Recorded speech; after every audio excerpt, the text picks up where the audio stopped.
कि sir give me an opportunity that I should play a role for making first Bihari prime minister for this country in coming election 2014।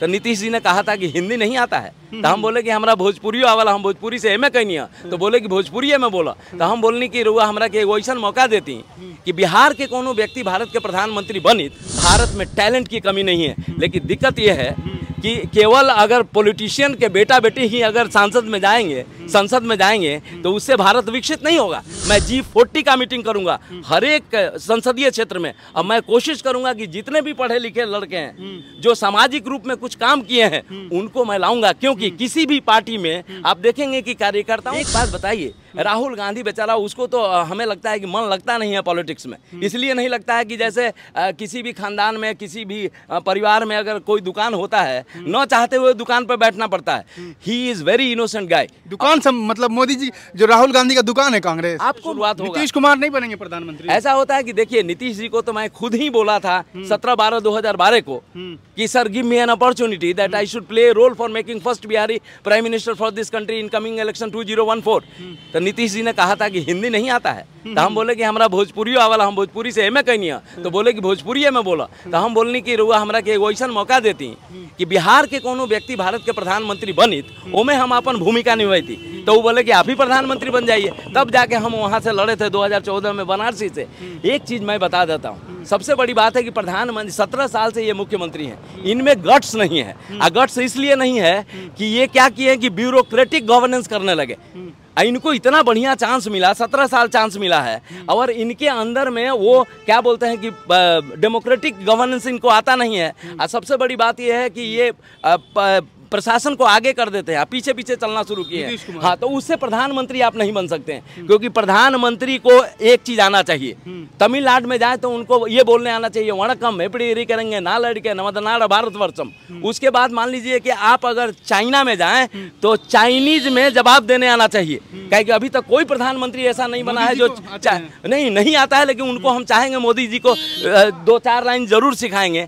आज मैं मोदी जी को कहना चाहता हूँ, संग्रहवाला into the सुंगली संग्रहवाला, मैंने जन्मदिन की हार्दिक शुभकामना। मैं आपको बता देता हूँ, भारत में टैलेंट की कमी नहीं है, लेकिन दिक्कत यह है कि केवल अगर पॉलिटिशियन के बेटा बेटी ही अगर संसद में जाएंगे तो उससे भारत विकसित नहीं होगा।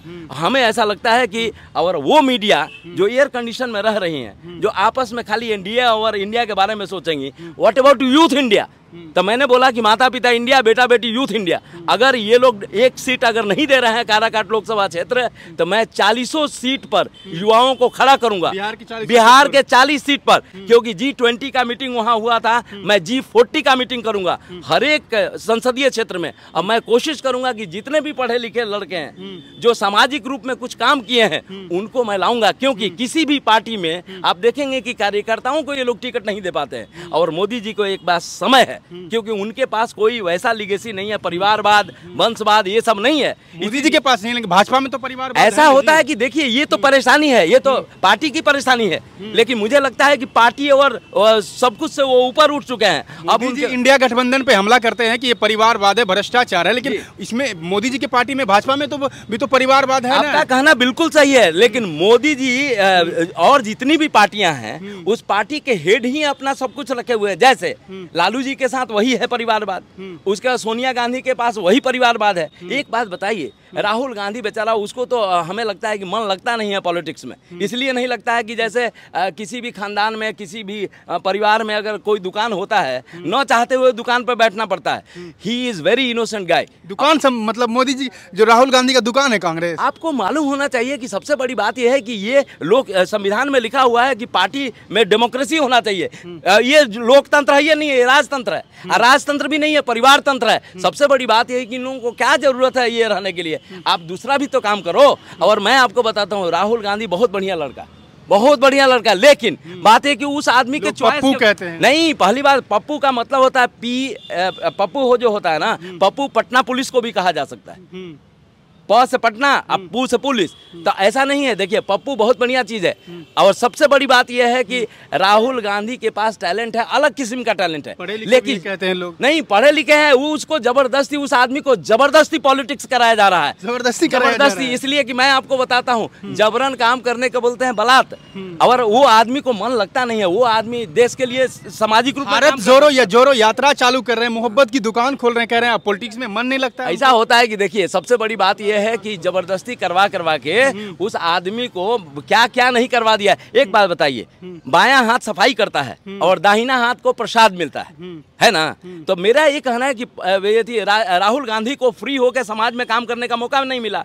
और सबसे बड़ी बात यह है कि वो आदमी जाता है तो मीडिया वाले भी पीछे पीछे चले जाते हैं, वो काम कम करेंगे। अगर संसदीय क्षेत्र में एक गांव को भी ये लोग साक्षर बनाए होते, विकसित बनाए होते, तब वो कह सकते थे कि yes I can do something creative for the developed India. लेकिन बात यह है कि कलाम साहब ने कहा था ना, developed India by 2020 or even earlier is not a mere vision in the mind of many Indian. It is a mission we can all take up and succeed. तो मेरा ये कहना है कि देखिए 2024 का जहाँ तक सवाल है, 2024 में देख लीजिए ये ड्रामा कितने लोग कर रहे हैं। 2 विंग बना दिया, एगो इंडिया बना दिया, एगो इंडिया बना दिया है। तो इंडिया को I.N.D.A.I.A। तो मेरे कहने के इंडिया पहले स्मूथ था, अब डॉट करके तुम रोक दिए हो। सबसे बड़ी बात है कि सारे लोग एक दूसरे का पैर खींचने वाले हैं, फिर भी एक हैं। तो मुझे ऐसा लगता है कि इधर में एनडीए है, तो एनडीए मैंने नड्डा, एनडीए में नड्डा, एनडीए नड्डा नहीं होगा क्या? तो नड्डा साहब है, हेड।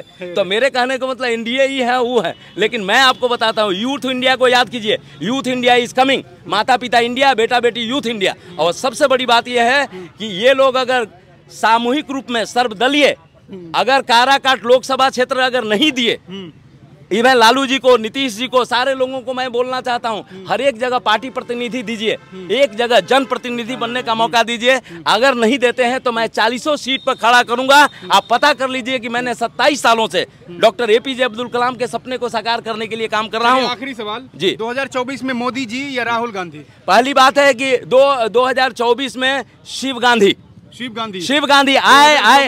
गांधी। मैं आपको बताता हूं, सबसे बड़ी बात यह है कि नमो के बाद शिव की बारी, घर घर में बनेगी सरकार हमारी।